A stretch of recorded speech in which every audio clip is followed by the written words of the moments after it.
Сәлеметсіздер ме балалар? Бүгінгі сабағымыздың тақырыбы қыста қалай киінеміз? Как мы одеваемся зимой? Балалар, бүгінгі сабақта біз қысқы киім атауларын ауызша және жазбаша айтып үйренеміз. Мәтінді түсініп оқимыз, сұрақтарға жауап беруге үйренеміз. Ребята, сегодня мы на уроке научимся устно и письменно рассказывать о зимней одежде. Будем читать текст, будем учиться отвечать на вопросы к тексту. Ал енді балалар, бүгінгі сабақтың жаңа сөздерімен танысайық. Қолғап, варежки, жұқа, тонкий, қалың, толстый, теплый, тоңады, замерзнет, тоңбайды, не мерзнет, сақтан, берегись. Қайталаймыз. Қолғап, жұқа, қалың, тоңады, тоңбайды, сақтан. Балалар, жаңа сөздерді сөздік дәптерге жазып, жаттап алыңыздар.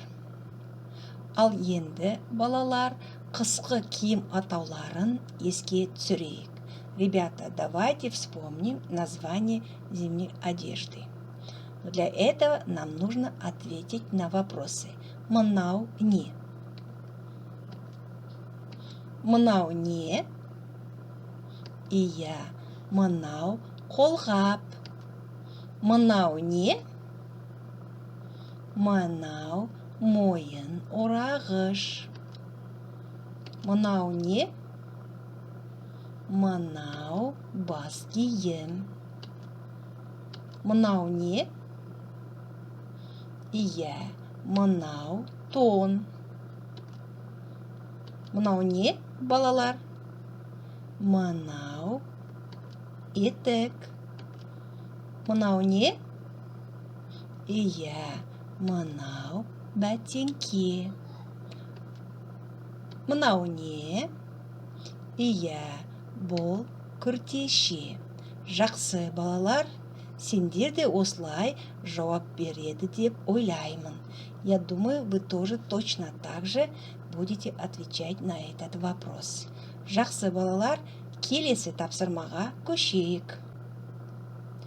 Ал енді, балалар, сен қыста не киесің деген сұрағыма жауап беріңдер.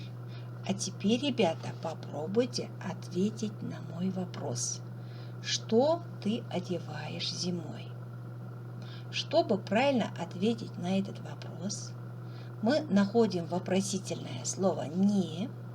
Вместо вопросительного слова вы подставляете свой ответ. Что же мы одеваем зимой? Вы отвечаете в первом лице. Мен қыста бас киім киемін. Мен қыста тон киемін. Мен қыста етік киемін. Мен қыста қолғап киемін. Или можно ответить одним предложением. Мен қыста бас киім, тон, етік, қолғап киемін. Ал енді, балалар, келесі сұраққа жауап берейік. Қандай? Балалар, қандай күртеше? Иә, көк күртеше. Қандай тон? Қалың тон, теплая шуба. Қандай мойын орағыш? Қызыл мойын орағыш. Теперь мы можем ответить так, ребята.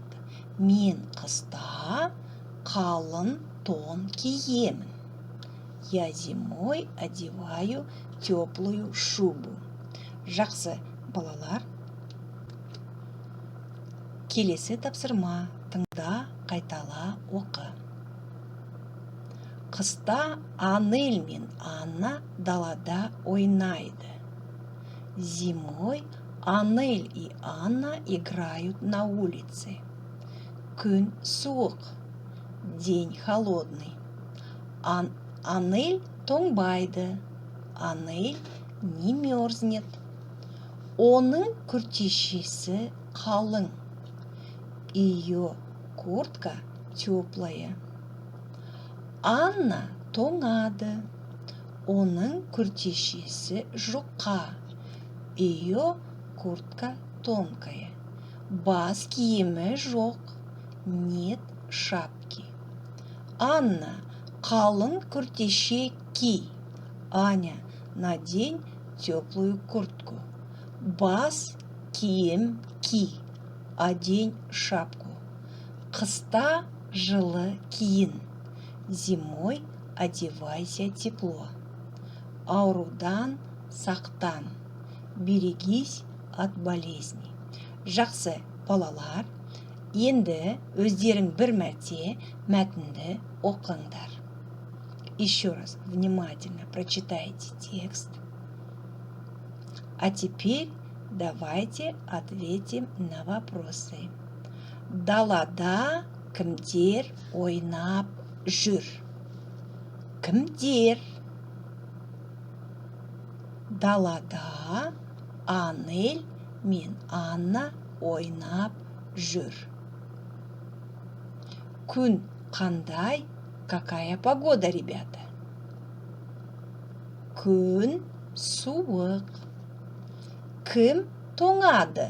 Кто мерзнет?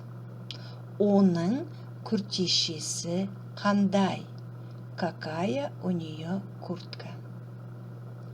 Қыста қалай киіну керек? Как нужно одеваться зимой? Это задание отправляйте голосовым сообщением учителю.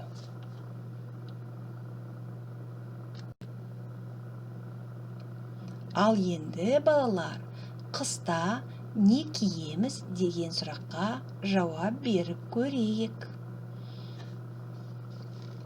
Қыста не киеміз? Қыста мен не киемін, балалар? Қыста мен жемпір киемін. Қыста мен не киемін? Мен бәтеңке киемін.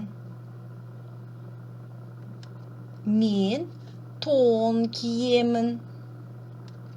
Мен күртеше киемін. Мен мойынұрағыш байлаймын.